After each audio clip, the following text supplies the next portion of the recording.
I'm attempting to complete every single Gamecube game, and I'm using a random number generator to pick the next game.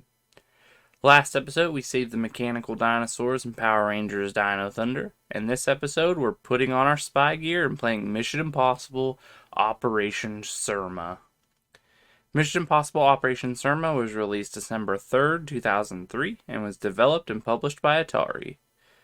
This game made me want to pull my hair out at times. Before we get started, make sure to like this video because it really helps out the channel, and subscribe if you're new so you don't miss any of the future games. Without further ado, this is my experience with Mission Impossible Operation Surma. In Mission Impossible Operation Surma, we're going to go through the main story to consider this one complete. It gives us the options to either play on Impossible or Easy. I chose to play this one on Impossible because I felt like it was going to be the true version of the game.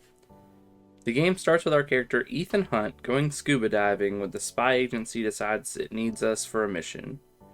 They do this by giving us a rundown of what we need to do and giving us the option to take on the mission. Then the tape explodes. This seems to be very dangerous, but I understand that we need to keep ourselves undercover. We find out that we need to get a veteran of war, Marku, out of danger. We head to Ugaria because that's his current location. This game has a ton of different items you can use throughout the game, but first it teaches us how to play. The game is designed to stay in the shadows and to not get detected. We do this by quietly taking out enemies and hiding their bodies in the dark, so other guards won't be alerted and set off the alarms that causes us real problems. The first item we get is the ability to hack into electronics, to turn them off or get information. Even being able to hack into the alarm system to turn it off. One of my favorite items in the game that lets us hack cameras, and if we shoot an enemy we can see their line of vision. This helps for when you're trying to stay in an area without setting off the alarm. We get some night vision that allows us to see invisible lasers and we accidentally set off an alarm, so we had to backtrack and turn it off. You have 60 seconds to turn the alarm off or you'll fail the mission. This can really be a pain sometimes because if guards start to shoot at you, you can't take very many shots without dying. The next part gives us a gun that allows for us to scale onto pipes and climb across them. A cool feature is if you don't fully take down an enemy, you can hold them hostage and use their hands to unlock doors you wouldn't have access to. We finally meet up with Marku and tell him that we're there to get him out of Ugaria. He agrees and we head on our way. We get out of the courtyard and then a sergeant comes out of the darkest room ever and shoots him dead. We're on our own now and we have to escape. This is the part of the game that just gives you a gun and you just run around the area just shooting enemies down. We also get a trank gun here, which is a nice way to take out enemies without causing a lot of people knowing your location. I used this gun quite a bit throughout this playthrough. We take out some more guards and our agent aided buddy, acquaintance, boss, I don't really know what he is. He shows up in a van with 2 assault rifles and tells us to get to the van now. This agent's name is Luther, and he's usually our radio guy, the one that tells us what and when to do things. And that's the end of mission 1. It's pretty easy and was more like a tutorial level. On to mission 2. This mission has us in our real spy gear. This is the Mission Impossible that I know from the movies. We arrive at this secret headquarters somewhere and are given the task to break inside and get some information. We clear the courtyard and move inside. This is when I would begin to die a bunch of times in this game. I don't play patient, so this game was working against me the whole time. We need to get another agent into a doctor's disguise and hack into 2 computers in the first room. There are a bunch of cameras and guards in this area, so it requires you to take your time and kind of watch how they move. We finally do get to the doctor's room and have to take the doctor down and then use his hand to unlock the door to get into his computer. We come back out and have to get to the other side of the room, so we climb up this ladder and take out a few more guards. We finally get to the second door and make our way to hack into the next computer. Our doctor agent makes his way through and we get a really bad mustache guard look disguise, and the guard running the security room lets us into the next area. The next area has turrets that don't stop shooting and we have to make our way through the area. This requires us to hide behind these wood walls that are getting shot and move forward one at a time to get past them. This took a little while to figure out, but I finally got it, took out another doctor to unlock another door, and on to the next area. The next area has us climbing over a water and acid tanks, and you have to time your climbing so the machine that's moving back and forth doesn't knock you off and into the acid or the water, because apparently you can't swim. The next area has a ton of lasers coming at you with a different opening in each set. You have to watch them so you can move forward without being detected. This is the easy part of this section, because we have to do full Mission Impossible next and hang from this harness and swing back and forth hacking into these different servers without getting knocked down to our death. This was super frustrating because it wouldn't work correctly. If you weren't lined up perfectly, we have to do 2 different ones of these and move on to the next area of the mission. I seriously hated this part. We move into this giant safe thing and hack into another computer. We meet 2 important characters here. A Russian girl that I cannot remember her name, and a Chinese man named Jung Ho. He'll end up being the boss fight for this area. We listen to their dialogue, have to do another server hacking thing, which I found out was optional. I wish I would have known this because I wouldn't have done that again. The next area has us enter the front desk of a company and sneak around to get a doctor's to unlock another door for us. It seems to be a theme for this level. Our doctor friend agent is here waiting for us at this point. After we do, we have to find codes hidden around the office on different computers to unlock the elevator. This leads us to a lab that has a very dangerous chemical that we need to destroy, I guess. This is more like a button mashing section. You have to keep it stable while we disable it or destroy it or whatever we're doing to it. I'm not sure what we're actually doing, to be honest. Once that's complete, we have to escape the building. This involves us going into assassin mode and killing a bunch of guards. We find out that we have to disable some bombs, and the Russian girl betrays Jung Ho and leaves on his helicopter. We head back outside, take out some guards, and meet Jung Ho on the helipad. I thought this was a boss fight, that we had to wait for something to happen, but apparently we just have to shoot him a bunch until he dies. It's really easy once you find this out. We eventually leave, and that's the end of Mission 2. This mission was actually pretty long. On to Mission 3.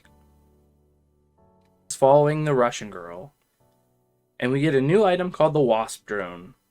We use these to follow people around, but they can also tase them and take them out from a distance.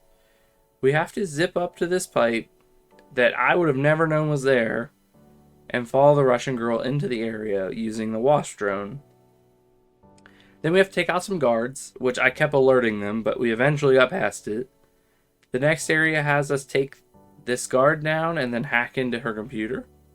Now we're in the actual base, and we have to go from room to room very slowly, taking out the enemies as we go.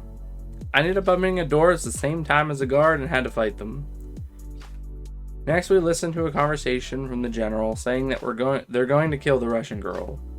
We snuck into a safe and had to hack into a terminal by hanging from the ceiling again. The next area has us using the Wasp to protect the Russian girl as she's leaving. Once we take out 4 guards, we have to use a new gadget known as the sniper pistol to take out the guards that are showing up to attack her. We take out some guards in one area, and then we transition into another area, which we just take out more guards. It's just a different, it's more like a construction area. She then somehow falls and is hanging from a construction site. We have to use our grapple hook to attach ourselves to this tiny little pipe thing and save her before she falls to her death. We tell her that they're trying to kill her and that her father is actually still alive. And that is the end of Mission 3. This is a pretty short mission compared to the other ones. Mission 4 has us breaking into a prison in the desert. We ride on top of a truck to get inside, and then we have to hack a computer to shut down the jammers that are causing our communications to fail. Once we do this, the general meets our spy friends. They're there to negotiate getting a prisoner out of the prison. We arrive in this huge cylinder-shaped room that has lasers everywhere, going up and down, and there are turrets on different floors. It's very intimidating, and it's actually really long. So I will just tell you that you basically have to get to each level of the room and shut down the turrets and the sections that have lasers. It's very slow, and if you die, you have to usually start from the beginning. Once we get to the top of the room, we scale our way into the server control room and hack a computer. Then we have to scale Mission Impossible style again and shut off more servers that are underneath the computer. And eventually we plant explosives on each side of the device. Now that the satellite dish is disabled, we go back into the courtyard section, use our grapple hook gun to scale a giant rope line to the other side of the area. We meet the doctor, which is the Russian girl's dad, in a prison cell while we're here. The girl meets us in the computer room and she's able to hack into the database for the prison. The next area has us using a wasp to fly it through the vents of the prison and find the actual general to tase him so that we can use our disguise and freely walk around the area. We have the best disguises ever because we literally look exactly like him. So I don't know what technology they're using, but it's great. Next, we have to get rid of all the toxins that are being made here. This makes us get like a detoxin thing and add it to the 5 toxins in the area. We have to use like a little gun thing that we fill up a little bit and then you have to go back and forth. We have to take out some guards and doctors as we're doing this, but overall it's pretty simple. We get this cutscene where the real bad guy comes out of the darkness and shoots down our spy buddy that's been with us since Mission 2. A brutal ending to such a beloved character. The last part of this mission has us escape the prison. We start by clearing out the courtyard. This part I found really funny because the guards will literally just go to the spot that their other guard just died from, and you could just stand in place and kill them one by one. We move into this opening and have to clear out the area for a helicopter to land. This wasn't hard, just kill some guards and eventually the chopper can land and we extract from the prison. We did find out that the main bad guy has the Russian girl and we're going to go and save her in Mission 5. Mission 5 starts with Luther telling us that we don't have to do this and we're risking our lives for no reason. Luther is heartless in the scene. When we start controlling Ethan again, we have to fly from one plane to the enemy plane and use a jetpack to catch up to it. This requires you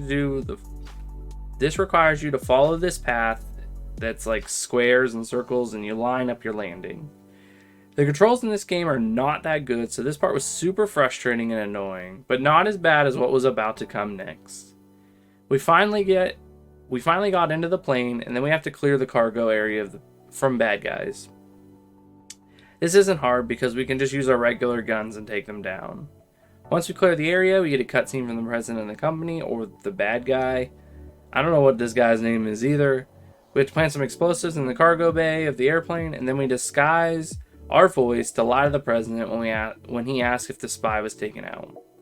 The next part has us sneak around the rest of the plane and take out guards. This part was weird because I felt like the guards were super sensitive to noise and movement. So this part took me a few tries to get done. This sort of reminded me of the mission in Call of Duty 4 called Mile High Club. Next, we clear the area and disable the security system of the plane, so we don't have to sneak around anymore. We hack another computer and then make our way into the cockpit of the plane, where we find Sophia. Her name was Sophia the whole time. Why didn't I know this? The president then holds a gun to her and jumps out of the plane. She doesn't have a parachute, and neither do we. We have to free fall and find a guard that has a parachute, then accelerate and grab Sophia so we both can land safely. This is the most frustrating thing I've done in any GameCube game I've played so far. The controls don't work well and there's a guy shooting rockets at you. But from where, I couldn't even tell you because we're falling from the sky and there's nothing in front of us. So the first part has you avoiding missiles and you have to line up your fall until you come down on him and steal his parachute. This part sucks, but it's not as bad as the next part where you have to fall quickly to catch up with Sophia. You have 2 minutes to catch up to her, and when you finally get to her, you have to line yourself up to match the arrows in this little square box and hold it until this circle fills up all the way. This was so stupid and it was making me so angry while playing it. I finally got it, but it took me over 20 tries to get it. We get a cutscene that shows us landing, and then the president uses some special gadget to become invisible. We have to move through different areas and take out some guards while he's shooting at us. This is actually really easy. We arrive at this big room with a bunch of gears in the middle of it. Basically, this fight just has you shooting him, damaging the machine, and then staying in cover until you do enough damage to the gadget that it malfunctions and it causes him to fall into the gears and get crushed. This was a good fight and a satisfying ending to the game. We get one final cutscene that shows Ethan and Sophia on his boat again, and now they're a couple, I guess. Then the credits roll, and that's the game. I wouldn't recommend this game at all. I didn't have fun playing it, and it was super hard because the controls don't work well. So I'd say just stay away from it. If you want to know what game is next, stick around, but if not, thanks for watching, and we'll see you on the next one. Yeah, 561 is what's left, and we'll find out what's next in 1, 2, 3. In 1, 2, 3. In 1, 2, 3. 498. What did we get? Oh my god. Tom Clancy Rainbow Six Lockdown.